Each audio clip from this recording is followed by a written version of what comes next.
My daughter forgot my birthday, so I forgot her mortgage payment. This is what happened to me, and this is my story.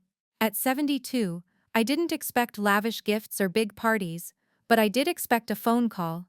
When my birthday came and went with no word from my daughter, not even a text, I realized something painful. She didn't just forget my birthday, she forgot me.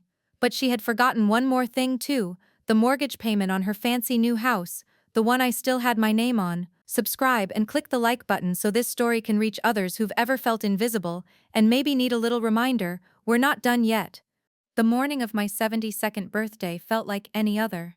The sun was doing its usual dance through the blinds, casting stripes across my small living room rug. I made coffee, the same way I always did, with a measured scoop of grounds and just enough water. I sat at my kitchen table, the one with the chipped ceramic tiles, and looked at the phone. It was 7 o'clock. Too early, maybe. Lindsay had a busy life. 2 kids, a demanding job, that big house. She needed her sleep. I had planned a quiet day for myself. A trip to the library, maybe a short walk around the park if my knee felt up to it. Nothing grand, but there was a small insistent hum beneath the surface of my morning calm, a quiet anticipation that kept me checking the phone. A text, a quick call, just a happy birthday, Mom, would have been enough. Something. Mid-morning, I went to the library, browsed the new arrivals. My phone stayed in my purse. When I got back, the screen was dark. No missed calls, no notifications. Lunch was a sandwich, eaten quietly.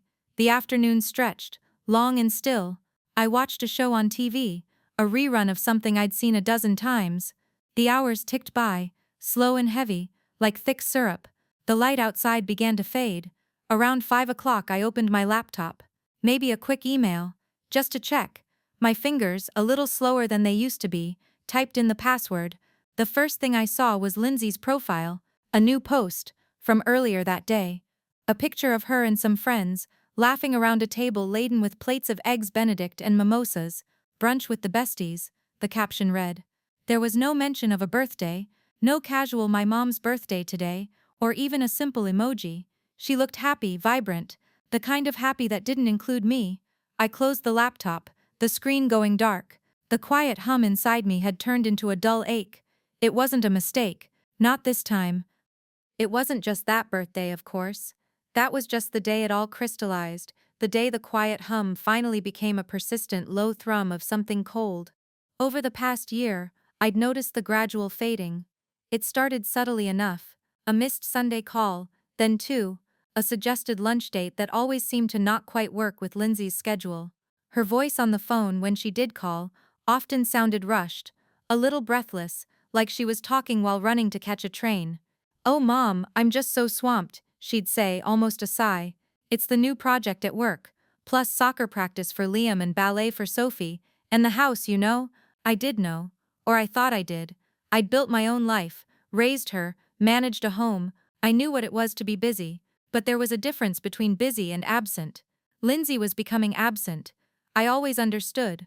Or I told myself I did. My daughter was building her life, building a family. It was natural, I supposed, that her focus would shift. I was just the steady background noise, the foundation, the one who could be counted on, always. A reliable fixture, like the old oak tree in the park. Always there. But a tree doesn't get invited to brunch. It doesn't get a phone call. The feeling, the one that had started as a quiet hurt, began to shift. It wasn't just sadness anymore. It was something sharper, colder. A suspicion. I'd given so much, always. My time, my advice, my presence. And she had taken it, without much thought, it seemed, used it as a given. The realization hit me like a pebble dropped into a still pond, sending out ripples. Used. The word itself felt small, yet it carried a surprising weight. It felt like a betrayal, quietly executed, over time without a single loud word or argument, just a slow, steady forgetting. It started 2 years before, really. Lindsay and Mark, her husband, had found their dream home. It was a sprawling colonial, too big for them, frankly, but that was beside the point. They were ecstatic. But then the banks got involved. The numbers didn't quite add up. Their income, even combined, wasn't enough for the mortgage they needed. They were short on the down payment too, by a significant margin. Lindsay called me, her voice tight with disappointment. "Mom, it's perfect," she'd wailed, almost in tears. But the bank, they just won't budge. We can't get the loan. I remembered sitting in my armchair, listening, my heart twisting a little. She sounded so desperate. I had my retirement savings, a careful nest egg built over 40 years of nursing. It wasn't vast, but it was enough to be comfortable, to manage. They needed $100,000 for the down payment, and to sweeten the loan terms. $100,000. It was a lot of money, but it was for Lindsay, for her future, for my grandchildren. So I went to the bank with them. The papers were thick, confusing. I signed my name multiple times. Co-signer, it said. My name on the title. It was important, the bank manager said, to show shared responsibility. Lindsay had just smiled, squeezing my hand. "Oh, Mom, it's our house, really," she'd said, as if to reassure me, or maybe herself. "We'll pay you back every cent eventually." I didn't think much of it then. It was family. Family helped each other. That money, that part of my life, was now tied to their grand new start. The house was theirs, of course, in my mind. Just a little piece of paper, a formality, to help them get what they wanted. I just wanted her to be happy. 2 days later, the phone rang. It was Lindsay. I looked at the caller ID, my breath catching a little. Maybe she remembered. Maybe she was calling to apologize, to explain. I picked up, my voice steady, betraying none of the quiet hope that still flickered inside me. "Hi, Mom," she chirped. No preamble, no "how are you," straight into it. "Listen, I'm in a bit of a bind this weekend. Mark's got that golf tournament, and I have a conference call on Saturday. Would you mind, just for the weekend, taking the kids?" My hand tightened around the receiver. Not a word about my birthday. Not even a casual, "Oh, sorry I missed your birthday call, things have been crazy." Nothing. It was as if the day hadn't existed. Or, more accurately, as if I hadn't existed on that day. My throat felt a little tight. I swallowed. "The kids?" I asked, my voice a bit flatter than I intended. "Yeah, they'd love to see you, Mom. And it would be such a huge help. I mean, you're the best, really." The words were easy, practiced, like a script she'd run through 100 times. A phrase that felt like praise but was really just a placeholder for a request. I could have said no. I should have. The thought flickered, brief and sharp. But then I pictured Liam's gap-toothed grin, Sophie's intense gaze when she told me about her ballet class. It wasn't their fault. They were just kids. "Sure, Lindsay," I heard myself say. "Of course. What time should I pick them up?" The conversation ended quickly after that. A quick "Thanks, Mom, you're a lifesaver," and the line went dead. I lowered the phone slowly, letting my hand rest on the cool plastic. The hurt, which had been a dull ache, suddenly sharpened, a splinter under the skin. This wasn't just a forgetting.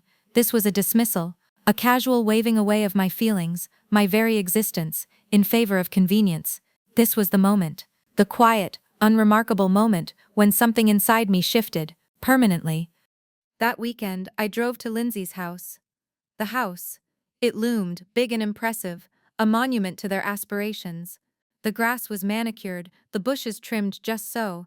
Inside, it was even grander than I remembered. New appliances gleamed in the kitchen, a massive refrigerator, a professional-grade stove that probably cost more than my first car. Designer furniture filled the living room, sleek and expensive, but somehow cold. There were throw blankets and cushions, but they looked like props, not things meant for comfort. I saw the second new car in the driveway, a sleek black SUV, while Liam and Sophie chattered excitedly about their upcoming weekend with Grandma. I spent the next 2 days doing what I always did, baking cookies with the kids, reading them stories, playing board games on the living room rug that probably cost a small fortune. I cooked meals, tidied up after them, made sure they got their baths and brushed their teeth. It was familiar, easy work, but something felt different. Each time I emptied the dishwasher or folded a load of laundry, I was keenly aware of the sterile perfection of the place, the absence of any real warmth. It was a show home, lived in by people who didn't quite live in it. Lindsay and Mark arrived home late Sunday night, the hum of their car engine a low growl in the quiet street. They stumbled in, looking tired and a little rumpled, smelling faintly of alcohol and a good time. "Mom, you're still here," Lindsay said, almost surprised, as if I might have vanished into thin air. Mark offered a mumbled "Thanks, Helen." They barely made eye contact. Lindsay reached into her purse, pulled out a crumpled $20 bill, and pressed it into my hand. "For gas," she said without looking at me. "So helpful." I looked down at the 20. It was a casual gesture meant to be generous, I suppose, But it wasn't. It was an insult. A tip. For a moment I just stood there, the crumpled paper feeling oddly heavy in my palm. I wasn't their mother. I was hired help, an unpaid, undervalued servant. I put the $20 bill in my purse, next to my keys. The engine was already running. I drove home in silence, the $20 bill, a small, sharp lump in my purse. My own apartment, when I unlocked the door, felt smaller, quieter than usual. But it was mine. Every book on the shelf, every chipped teacup, every worn cushion spoke of my life, the one I had built, piece by quiet piece. I dropped my purse on the little hall table and went straight to the mail. Bills, mostly, and one envelope, cream-colored with familiar handwriting. It was from Martha, my neighbor, who lived just down the hall. I opened it slowly. Inside was a simple card, a watercolor of some wildflowers. "Happy birthday, Helen," it read, in Martha's neat script. "Hope you had a lovely day. Thinking of you. Love, Martha." It wasn't much, just a simple card, but it was something.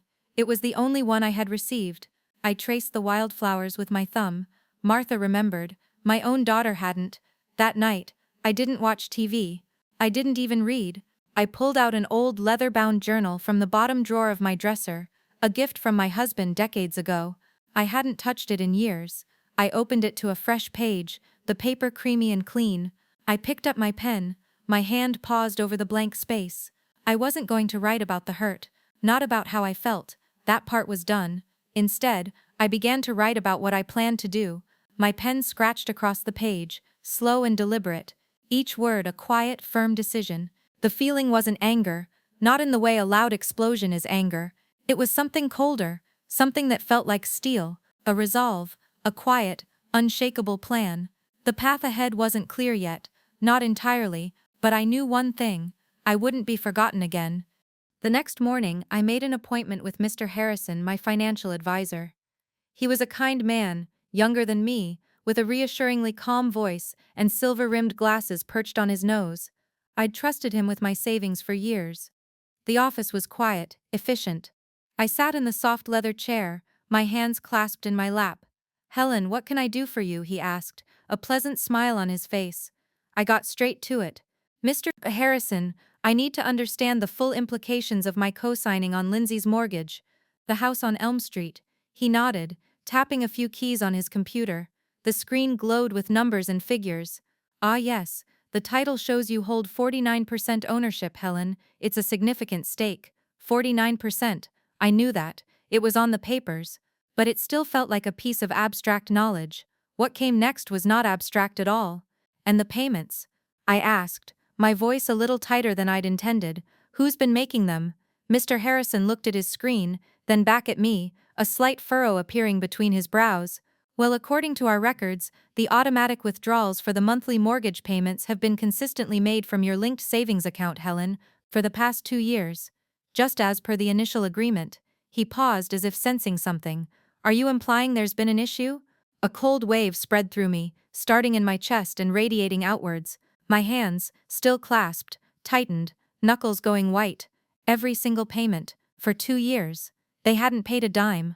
All those expensive appliances, the second car, the brunch posts, it was all built on my money, the money I'd handed over, the money I was still quietly bleeding. It wasn't rage, not anymore. It was something sharper, colder, a decision crystallizing, turning from thought to solid intention. This wasn't just a matter of forgetfulness. It was a calculated, quiet theft. And I, quietly, would take it back. The next few days were a flurry of quiet activity. I became a collector, an archivist of their deceit. First, the title deed. I found it in a dusty old fireproof box where I kept all my important papers. My name, clear as day, right there next to Lindsay's and Mark's. 49%. It wasn't a small number. It wasn't a courtesy. It was nearly half of that property. Then came the bank statements. I called the bank, requested 2 years' worth of transactions. They arrived in a thick envelope, looking innocent enough. Page after page, the same line item: mortgage payment, Elm Street property. Each month, the same substantial sum, debited from my account. It was a steady, relentless bleed. I spread them out on my kitchen table, a long, damning scroll of betrayal. I dug through old emails, ones where Lindsay casually mentioned our new couch, or the landscaping were doing, while the mortgage payments were silently draining my account. There was even one where she thanked me for the down payment, calling it such a lifesaver, saying they'd catch up soon. She hadn't. Not even a single payment. The words on the screen now seemed to mock me, a flimsy veil over the stark reality. I bought a new folder, a sturdy blue one with a clear plastic cover. Into it went every document, the title, the bank statements, copies of relevant emails. I organized them, clipped them, labeled them. As I worked, a pattern emerged, clearer than any blueprint. It wasn't just a fluke, a casual oversight. This wasn't the scattered absent-mindedness of a busy young woman. This was a consistent, deliberate pattern of taking without asking, of assuming access, of quiet entitlement. The anger I'd felt at the bank had solidified, not into a volatile flame, but into a hard, cold core. The folder sat on my table, a quiet testament, and I knew, with a certainty that settled deep in my bones, that I had all the proof I needed. I called Eleanor that afternoon. We'd worked together for years at the hospital, both nurses, both raising families. She'd retired a few years before me, gone back to school for a law degree, just for fun, she'd said. She always had a sharp mind, a way of cutting through the noise to get to the truth. We met at a quiet cafe downtown, the kind with mismatched chairs and the smell of freshly baked bread. "Helen, you look thoughtful," she said, stirring her tea. Eleanor didn't mince words. I told her everything. The birthday, the babysitting, the mortgage payments, the paper trail. I laid it all out, not with emotion, but with the cold, hard facts, like I was presenting evidence.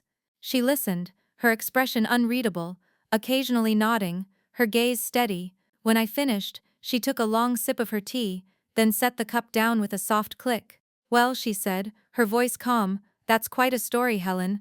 A classic, really." She paused, then leaned forward slightly. "You've got more power here than you think, you know." My eyebrows went up. "Power? Yes, you own nearly half of that house, legally, and you've been paying the entire mortgage. That's a very strong position. Morally, certainly, but legally, even more so." She picked up a napkin and drew a quick diagram, illustrating the ownership.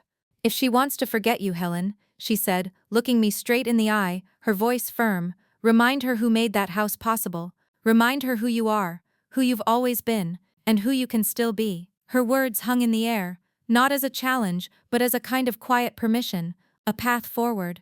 And as I left the cafe, the scent of bread still lingering, I felt a new sense of purpose bloom inside me, quiet but undeniable.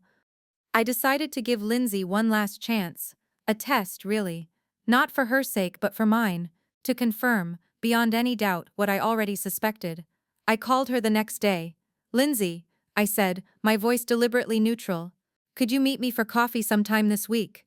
I just want to talk, properly." There was a slight pause on her end, then a sigh. "Oh, Mom, I'm just swamped. Seriously, we've got so much on with the kids, and work is insane right now. Can we maybe aim for next month? Things should calm down then." Next month, the familiar deferral. "It's important, Lindsay," I pushed gently. "Just a quick half hour." "I really can't right now, Mom. You know how it is." Her voice had a brittle edge, a thinly veiled impatience. "I'll call you if anything opens up." She didn't. A few days later, I tried again. This time, I framed it around the grandchildren. "I was thinking of stopping by this weekend to see Liam and Sophie," I said, trying to sound casual. "Oh, Mom, you can't. We're actually going up to the lake cabin Mark's parents own, for the whole weekend. I completely forgot to tell you." Her voice sounded genuinely regretful this time, but the outcome was the same. Another wall. Another polite, firm rejection. The lake cabin. I imagined the kids running around, laughing, splashing in the water. My grandchildren. The phone clicked softly as she hung up. That was it. No more tests. No more hoping for a glimmer of recognition or remorse. Lindsay had made her choice, clear and unwavering. She was too swamped for her own mother, too busy for a simple conversation, too preoccupied with her new life, her expensive house, her lake cabin. She had, in every meaningful way, pushed me out. The last flicker of doubt, the last hesitant shred of maternal understanding, died a quiet death. Now all that was left was clarity, and the cold, hard plan that had begun to take shape in my journal. I didn't waste any more time. The very next day, I met with the lawyer Eleanor had recommended, a sharp, no-nonsense woman named Ms. Davies. She listened patiently, her expression unreadable, occasionally making a note on a legal pad. I laid out my folder, the neat stacks of paper, the clear evidence. "This is very clear, Mrs. Peterson," she said, after reviewing everything. "You have a strong case, your contributions are well documented, and your joint ownership is undisputed." "What's the next step?" I asked, my voice calm. "We send a letter," she said, "a formal demand. It will outline your position and your intentions. Usually this is enough to open a dialogue, to force them to the table." The letter arrived at Lindsay's house a few days later, a thick envelope, stamped with the lawyer's firm name. I pictured her opening it, her brow furrowing, then her eyes widening as she read the precise legalistic language, demanding repayment for missed mortgage contributions, notifying intent to withdraw from joint ownership via sale. Lindsay, blindsided, called me almost immediately.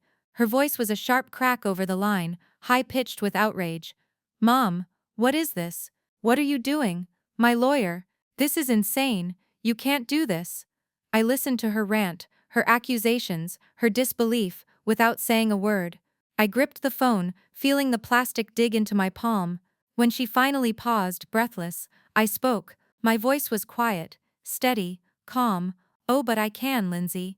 It seems I can." The line went silent for a moment, then she exploded again, but I hung up, the sound of her fury still ringing in my ears. The first shot had been fired, and it wasn't quiet anymore. She didn't wait. The very next morning, the bell rang, a frantic, insistent peal. Before I could even reach the door, a pounding started, hard and angry. I opened it to find Lindsay on my small stoop, her face red, her hair a little wild. She strode past me without an invitation, into my quiet living room, her eyes darting around the familiar space as if seeing it for the first time. "What do you think you're doing, Mom?" she demanded, her voice rising. "Sending lawyers letters? Are you trying to destroy our family? Are you trying to ruin us?" Her hands were clenched into fists at her sides. She paced the small room, her expensive shoes thudding on my worn carpet. I stood by the doorway, calm, watching her. "I'm protecting what's mine, Lindsay," I said, my voice low. "Protecting what's yours," she scoffed, a bitter laugh escaping her. "That house is our house, and you're just trying to tear everything apart. You're being vindictive, after everything we've done." "Everything you've done?" I repeated, a slight tremor in my voice, but I held it steady. "What exactly have you done, Lindsay? You haven't made a single mortgage payment in 2 years. Not one." "I have." She didn't wait. The very next morning, the bell rang, a frantic, insistent peal. Before I could even reach the door, a pounding started, hard and angry. I opened it to find Lindsay on my small stoop, her face red, her hair a little wild. She strode past me without an invitation, into my quiet living room, her eyes darting around the familiar space as if seeing it for the first time. "What do you think you're doing, Mom?" she demanded, her voice rising. "Sending lawyers letters? Are you trying to destroy our family? Are you trying to ruin us?" Her hands were clenched into fists at her sides. She paced the small room, her expensive shoes thudding on my worn carpet. I stood by the doorway, calm, watching her. "I'm protecting what's mine, Lindsay," I said, my voice low. "Protecting what's yours," she scoffed, a bitter laugh escaping her. "That house is our house, and you're just trying to tear everything apart. You're being vindictive, after everything we've done." "Everything you've done?" I repeated, a slight tremor in my voice, but I held it steady. "What exactly have you done, Lindsay? You haven't made a single mortgage payment in 2 years. Not one." "I have." The blow-up was just the beginning. Lindsay, never one to suffer in silence, took her fury online. Within hours, her social media feeds exploded. She posted a long, rambling screed, painting herself as the ultimate victim.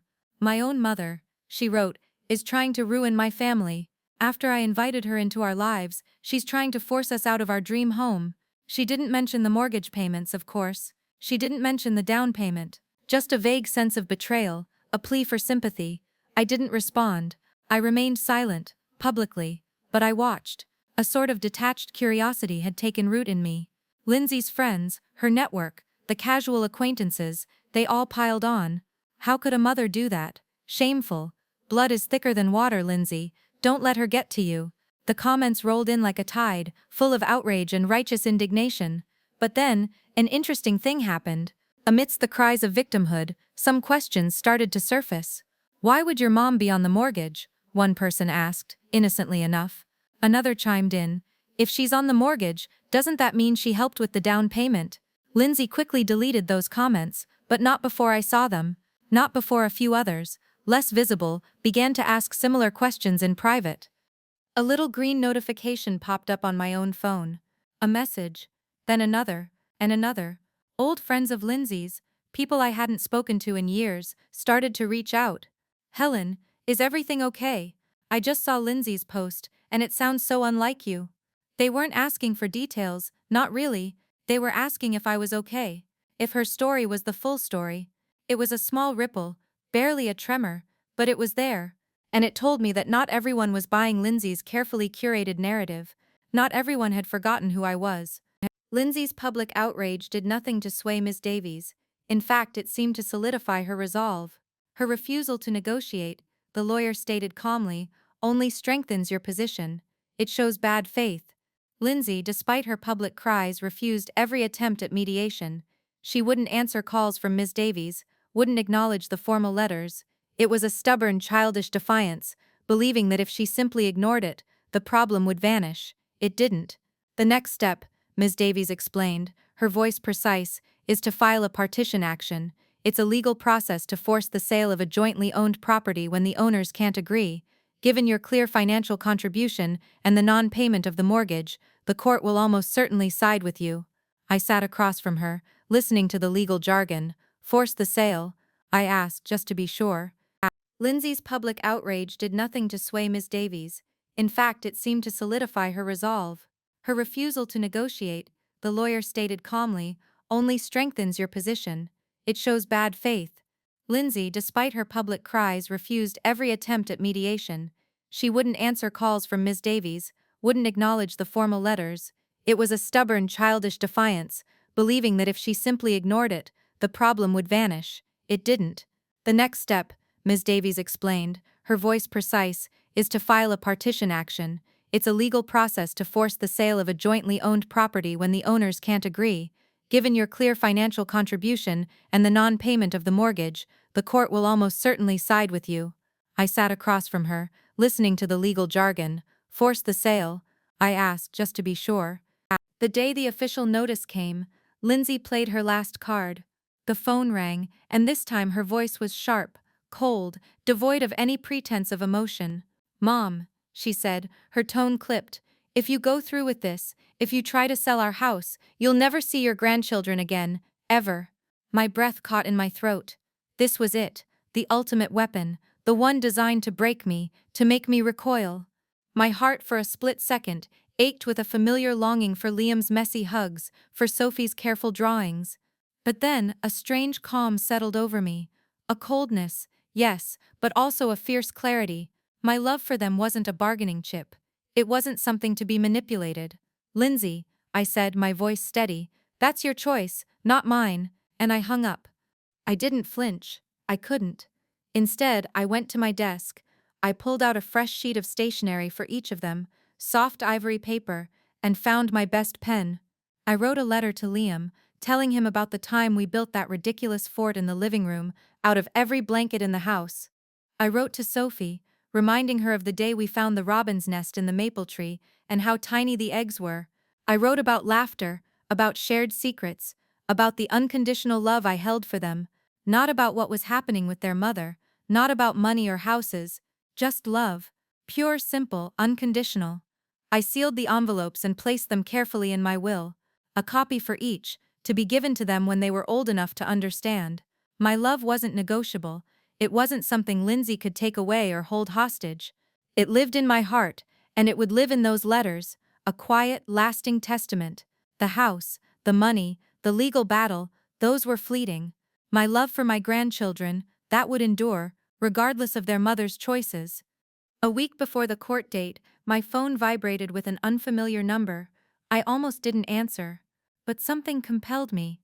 "Hello?" I said cautiously. "Helen, it's Mark, Lindsay's husband." His voice was quiet, a little hesitant, like he was calling from a hidden corner of the house. I paused. This was unexpected. "Mark," I replied, keeping my voice neutral. "Look, I wanted to talk to you, privately. This whole thing with the house, it's a mess." He cleared his throat. "Lindsay told me you were just being difficult. That you were trying to leverage your name on the title for some sort of payout. But then I looked at some of the bank statements, really looked, and I saw it. The payments, from your account. My silence stretched. He continued, his voice growing a little stronger, a little more desperate. She never told me you were paying the mortgage. She said she'd set up automatic payments. I assumed they were from our joint account. She handles all the bills, Helen. I'm mostly focused on work. I had no idea. He sounded genuinely shocked, genuinely distressed, not angry, like Lindsay, just tired and ashamed, maybe. We've been struggling, truth be told, he admitted. The house is expensive, we bought that new SUV, and Lindsay's spending on things. I just thought we were stretching, not that we weren't making the payments at all. Not that you were still covering us. He sighed, a long weary sound. I don't know what to do, Helen. I'm so sorry. His call added a new layer to the whole situation. It wasn't just Lindsay's manipulation, it was her deception of him too. It complicated things, in a way. He wasn't the enemy, he was just another person caught in her wake. I didn't offer comfort or forgiveness. Not yet, but I listened. And for the first time, I felt a flicker of something that wasn't anger or resolve. It was a quiet sense of the tangled mess she had made, not just for me, but for her own family. The morning of the court date was crisp and clear. I woke early, the pre-dawn quiet of my apartment a stark contrast to the churning in my stomach. But it wasn't nerves. It was something else. A quiet determination. I picked out the navy blue suit I had worn to my husband's funeral. It was well made, a little conservative, but it fit perfectly. It felt like armor. I brushed my hair, clipped it back, and put on the pearl earrings he had given me years ago. A small, familiar comfort. I arrived at the courthouse well before my scheduled time. The marble halls were cool, echoing. Ms. Davies met me at the entrance, her expression calm and professional. She led me to a small waiting room. Lindsay and Mark were already there, sitting on a bench across the room. Lindsay wouldn't look at me. Mark gave me a brief, almost apologetic nod, then quickly looked away. Lindsay was wearing a smart dress, her hair perfectly coiffed.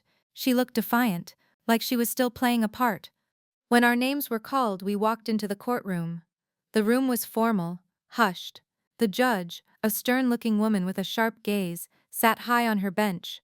I walked to the witness stand, my back straight, my gaze steady. I swore on the Bible, my hand firm. My testimony was dignified, direct. I presented the facts, clearly and concisely. The down payment, the co-signing, the 2 years of mortgage payments, all from my account. I showed the bank statements, the emails. Ms. Davies guided me through it all, like a precise, silent director. There was no drama in my voice, no emotional outburst, just the plain, unvarnished truth. Every word was a quiet hammer blow. I saw Lindsay shift uncomfortably, her face paling. Mark kept his head down. The judge listened, taking notes, her expression unchanging. It wasn't about revenge, not anymore. It was about justice, about the truth being spoken, finally in a place where it couldn't be ignored. The judge spoke, her voice measured and clear, cutting through the tense silence of the courtroom. She summarized the facts, laid out the legal basis, and then, in a few decisive sentences, delivered her judgment. Based on the evidence presented, she stated, looking directly at Lindsay, it is clear that Mrs. Peterson has been bearing the financial burden of the mortgage payments for the property at Elm Street, despite your shared ownership. Furthermore, the extensive financial contribution she made towards the down payment is undisputed. As such, the court finds in favor of the plaintiff, Helen Peterson. A sharp intake of breath from Lindsay. Her jaw went slack. She looked stunned, as if the reality of the situation had only just hit her. The judge continued, the court orders that the property be sold to recoup Mrs. Peterson's financial investment, unless a buyout from Miss Peterson and Mr. Peterson can be negotiated and completed within 90 days. Silence. Then a quiet rustle in the gallery. The news would spread quickly through the community. Everyone knew about Lindsay's perfect new house, her perfect new life. Now it was laid bare. I saw her try to say something, but Mark put a hand on her arm, his face grim. He finally looked at me, a flicker of something in his eyes, defeat, maybe, or regret. Miss Davies leaned over. They'll probably offer a buyout, Helen, she whispered. It's a way for them to save face, to keep the house. I looked at Lindsay, her face a mask of disbelief. I looked at Mark, his shoulders slumped. The house, their dream. I thought about the emptiness I had felt on my birthday, the quiet accumulation of slights, the cold realization of being used. It wasn't about the money anymore. Not really. It was about something else entirely. No, I said quietly to Miss Davies. I decline the buyout. I'm ready to move on. The words were calm, firm. The fight was over, and I had won. The house was sold. The process was swift, efficient, handled by Ms. Davies's firm. I didn't attend the closing. There was no need. The money from the sale, after covering the mortgage and my original investment, was substantial, enough at least to finally choose something for myself. I didn't stay in my old apartment. It felt too small, too filled with the echoes of the past 2 years. I found a cozy new townhome on the other side of town. It was smaller than Lindsay's house, of course, but it had a small garden patch in the back, just big enough for a few tomato plants, and a bright, airy kitchen that caught the morning sun. I picked out new curtains, a comfortable armchair for reading, and a small, sturdy table for my morning coffee. Every decision, every choice, was mine. On my own terms. I started to fill my days. I joined a painting club at the community center, something I'd always wanted to do. The smell of turpentine and fresh canvas was oddly invigorating. I wasn't very good. Not yet. But it was satisfying. The slow spread of color on the white surface. I also started volunteering at the community library, shelving books, helping people find what they needed. It was quiet, steady work, and I enjoyed the simple conversations, the easy smiles. My knees still ached sometimes, but my steps felt lighter. A different kind of lightness. The phone rang with new numbers now. Martha, my painting instructor, a new friend from the library. Sometimes I caught a glimpse of Lindsay's social media posts through a friend's shared link. She'd moved to a smaller, less grand house. Her posts were fewer now, the smiles a little more strained. I felt no triumph, just a quiet, settled sense of peace. I was charting a new course, one that didn't rely on being seen or valued by others, but on valuing myself. I sat at my new kitchen table, the morning sun warm on my hands. I'd made myself a fresh cup of coffee, and the silence of my new home was a comfortable hum. It had been a year since the judgment, since the house was sold. I pulled out my journal again, the one where I'd started to write about my plans, not my pain. The pages were filled now, not just with plans but with reflections, small observations. I didn't write to Lindsay. There was nothing left to say to her, or from her. She had made her choices, and I had made mine. Instead, I wrote a final note to myself, a summing up. Respect, I wrote, my pen moving slowly, deliberately, doesn't come from blood, it comes from behavior. You can be someone's mother, someone's family, and still be treated as if you are invisible. And sometimes, you have to remind them that you are not. I paused, looking out at my small, thriving garden. The tomatoes were starting to blush red. Revenge isn't loud, I continued, not always. Sometimes it's just remembering who you are, what you're worth, and taking back your own life, piece by quiet piece. My 73rd birthday had been a few weeks ago. It wasn't a big party, but it had been filled with laughter. Martha had baked a small cake, and a few friends from the painting club and the library had gathered in my new living room. They sang, a little off-key, and the candles flickered, sending small dancing lights across their faces. I had smiled then, a genuine easy smile that reached my eyes. I was no longer invisible. I was just Helen. And that, I realized, was more than enough.